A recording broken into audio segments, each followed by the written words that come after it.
আপনারা কেমন আছেন সবাই? আপনি কেমন আছেন? আলহামদুলিল্লাহ, আমি অনেক ভালো আপনাদের দোয়ায়। শুধু খারাপ লাগে যে এত বড় একটা আয়োজনে আপনারা সারাদিন ধরে ছিলেন। আমি জাতির জন্য আমার মনের কথাগুলো স্বাভাবিকভাবে তুলে ধরতে পারিনি, এটা আল্লাহর ইচ্ছা। কিন্তু এরপরেও শেষমেশ দুই একটা কথা বলার চেষ্টা করেছি।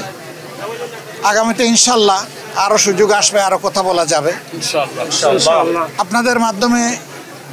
দেশে বিদেশে যারা আমার এই সাময়িক অবস্থা দেখে কষ্ট পেয়েছেন, সহানুভূতি প্রকাশ করেছেন, দোয়া করেছেন, তাদের সকলকে সালাম জানাই এবং কৃতজ্ঞতা জানাই। শুধু দোয়া করবেন যতদিন বেঁচে থাকি আল্লাহ তাআলা যেন মানুষের কল্যাণের জন্যই আমাকে বাঁচাইয়া রাখেন, এবং আমার দ্বারা যেন দেশ এবং জাতির কোনো ক্ষতি না হয়। আল্লাহ যেন আমাকে সাহায্য করেন। আর এই দেশটা আমাদের সবার রে ভাই, আমরা সবাই মিলে গড়ব ইনশাআল্লাহ। আমরা ন্যায় এবং সত্যের পক্ষে থাকব। অন্যায় অসত্য যেখানে সেখানে আমরা দেয়াল তুলে দেব ইনশাআল্লাহ। অন্যায় অসত্যের প্রতিষ্ঠা যাতে না হয় আমরা দেয়াল তুলে দেব ইনশাআল্লাহ। আমরা একটা দেশ আমাদের যুব সমাজের জন্য উপহার দিয়ে যেতে চাই ইনশাআল্লাহ। যেই যুব সমাজ বুক পেতে আমাদেরকে মুক্তি এনে দিয়েছে, তাদের প্রতি আমাদের দায় আছে, আমাদের দায়িত্ব আছে। তাদের যে আকাঙ্ক্ষা, এটা অস্বাভাবিক কিছু না। আল্লাহ তাআলা সম্প্রতিও কিছু দেশ আমাকে ঘোরার তৌফিক দিয়েছে।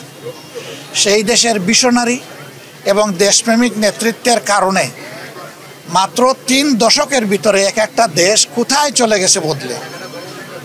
আমরা পারবো ইনশাআল্লাহ।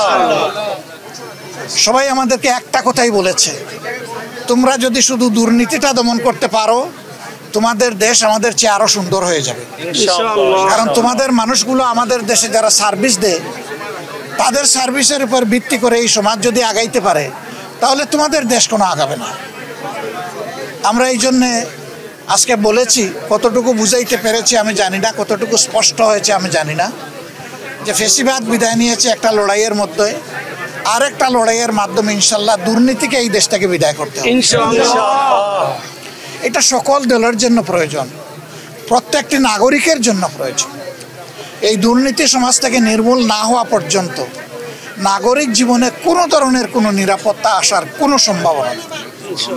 আল্লাহ তাআলা যেন এই কাজটাও আমাদেরকে করার তৌফিক দেন।